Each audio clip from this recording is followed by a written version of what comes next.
গ্রাম্য সাহাবী ডাক দিয়ে বলে, ওমর, প্রত্যেক দিন আল্লাহর নবীর সাহাবী প্রথম খলিফা আবু বকর ঘর থেকে এক বাটি হালুয়া রান্না করে এই রাস্তা দিয়ে যাইতো।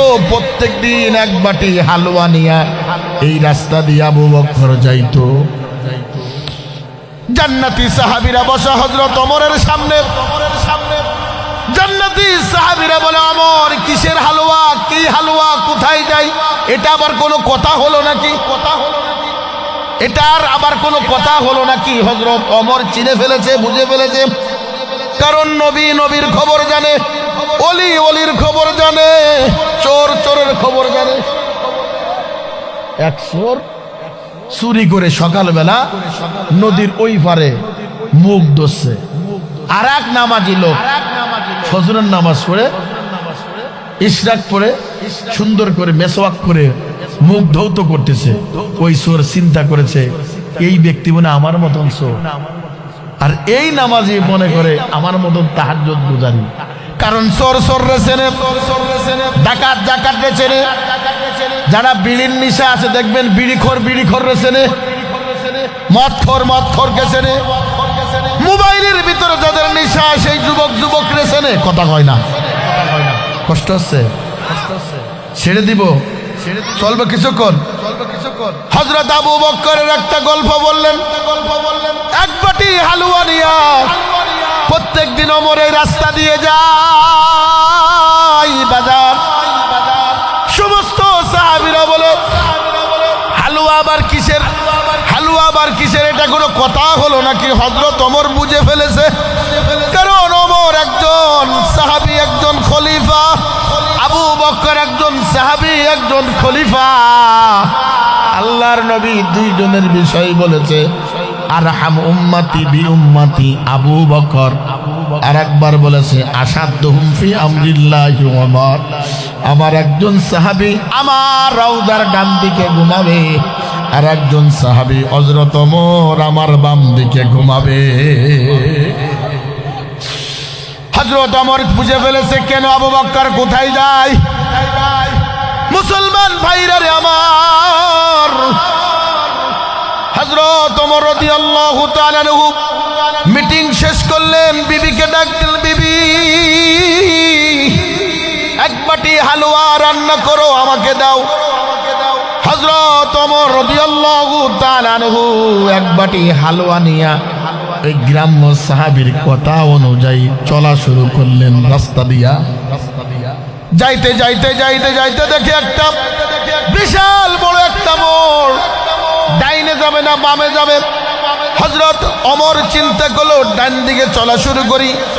ডান দিকে যাইতে যাইতে দেখে রাস্তার কিনারে কিছু ঘর বাড়ি, ঘরের ভিতর দিয়া কিনার দিয়ে একটা রাস্তা দেখা যায়। হযরত ওমরের রাস্তা দিয়া যাওয়া শুরু করলেন রে বাজা। হযরত ওমর যখন ঘর পার হলেন, তার নাকে দুর্গন্ধ পাওয়া যায়, নাকের ভিতর দুর্গন্ধ আসে। হযরত ওমর বুঝে ফেলেছে, আমার জায়গা মতো আমি চলে আসছি, আমার জায়গা মতো বাজার আমি চলে আসছি। হযরত ওমর আস্তে আস্তে সামনের দিকে যায়, দেখে একজন গরিব মানুষ, একজনের গায়ে কোনো কাপড় নাই, সমস্ত শরীরে পোকা লাগানো, সমস্ত শরীর থেকে দুর্গন্ধ বের হয়। হযরত ওমর বুঝে ফেলেছে, আমার স্থানে আমি চলে আসছি। মনে হয় আবু বকর প্রত্যেক দিন এই জায়গায় আসে। আল্লাহু আকবার। হযরত ওমর যায় বললেন, ভাই আপনি কে? ওই কুষ্ঠরোগীর মানুষ, ওই অসুস্থ ব্যক্তি মন থেকে ডাক দিয়ে বলল, ভাই এত দেরি করেছো কেন? প্রত্যেক দিন তো তুমি আরো সকালে আসো, আজকে এত দেরি করে খাবার আনছো কেন? কেন দেরি করেছো? কেন দেরি করলা? হযরত ওমর পরিচয় দিলেন না। হযরত ওমর বুঝে ফেলেছে হযরত আবু বকর খলিফা। আমার মতন সলিমুল্লাহ না, আমার মতন কলিমুল্লাহ, আমার মতন চোর না, ডাকাত না, অর্ধ জগতের বাদশা কার খলিফা হইয়া একজন কুষ্ঠরোগের কাছে খাবার পৌঁছায়, আর আমাদের নেতাগুলি গরিবের মাল লুট করে খায়। কথাগণ ঠিক কিনা?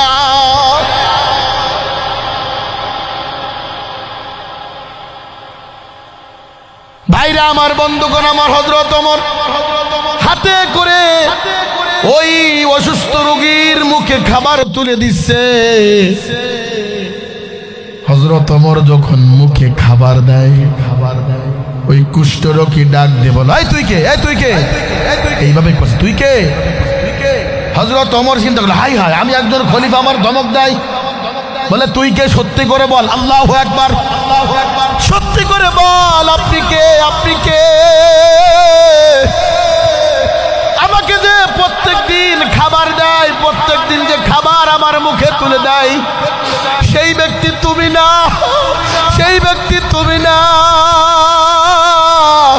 ও আমার কলিজার টুকরা যুবক, কার মহব্বতে পড়লা, কিসের মহব্বতে পড়লা? কোন দুগায় তোমার আল্লাহর কাছ থেকে সরাই নিল? কোন গুনার মহব্বতে তুমি মা বাবারে কষ্ট দাও, তোমার মারে কষ্ট দাও, তোমার বাবারে কষ্ট দাও, গরিব মানুষরে কষ্ট দাও, বড় ভাইরে কষ্ট দাও, দাদাদের কষ্ট দাও? খোদার কসম করে বলি, তোমার মা যদি তোমার উপর নারাজ থাকে, তোমার জন্য জান্নাত হারাম, জান্নাত হারাম।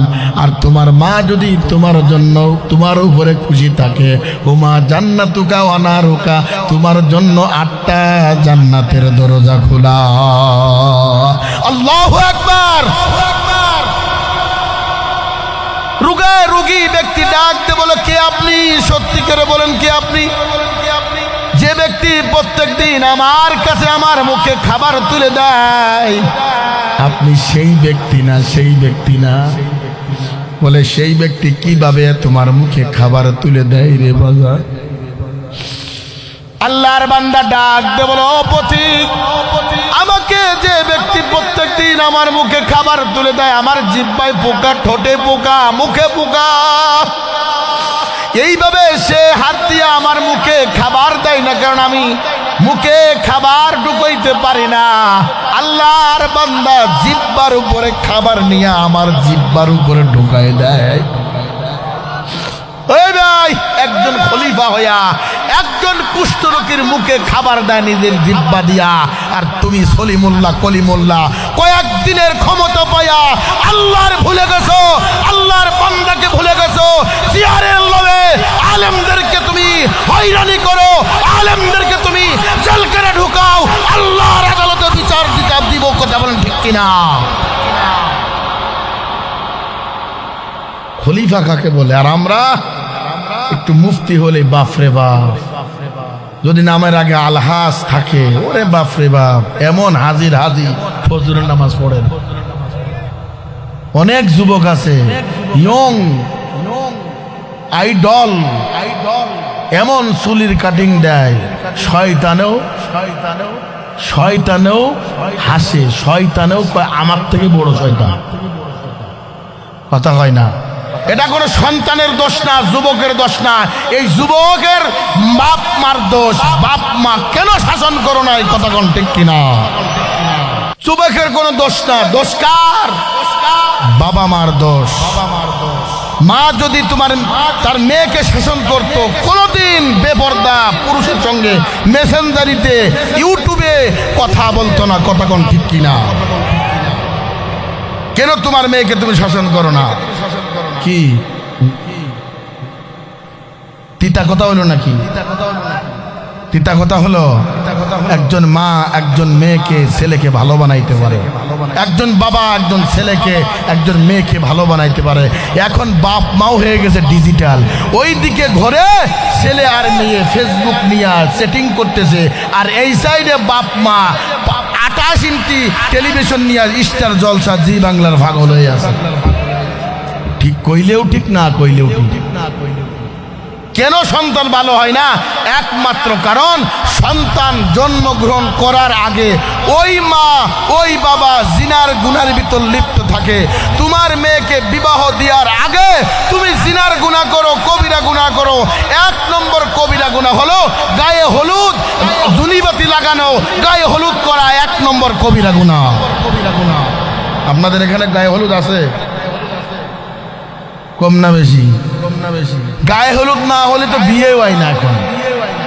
যদি হুজুর প্রশ্ন করে, মসজিদের ইমাম যদি প্রশ্ন করে, চাচা বুড়ো হয়ে গেছেন, দাড়ি পেকে গেছে, গায়ে হলুদ না করলে ভালো হয় না? চাচা কত সুন্দর করে উত্তর দেয়, সমাজ রক্ষা করার জন্য করা লাগে। যে সমাজ বাঁচাইতে পারবে না, যে সমাজ তোমাকে রক্ষা করতে পারবে না, যে সমাজ ইসলামকে ছোট করে, যে সমাজ কোরআনকে ছোট করে, ওই সমাজকে আমি লাথি মারি, ঠিক কিনা? সমাজ রক্ষা করতে হয়। তুমি যখন জাহান্নামে যাবা, সমাজ রে কইও আমার একটু বাঁচাও। সমাজ তো দূরের কথা, ওয়া উম্মিহি, তোমার মাও পারবে না, ওয়া আবি, তোমার বাবাও তোমাকে রক্ষা করতে পারবে না। রক্ষা করবে কে? জোরে কোন রক্ষা করবে কে? আল্লাহু আকবার। জোরে কোন আল্লাহু আকবার। এইবার নাতিরে মুসলমানে করাবেন।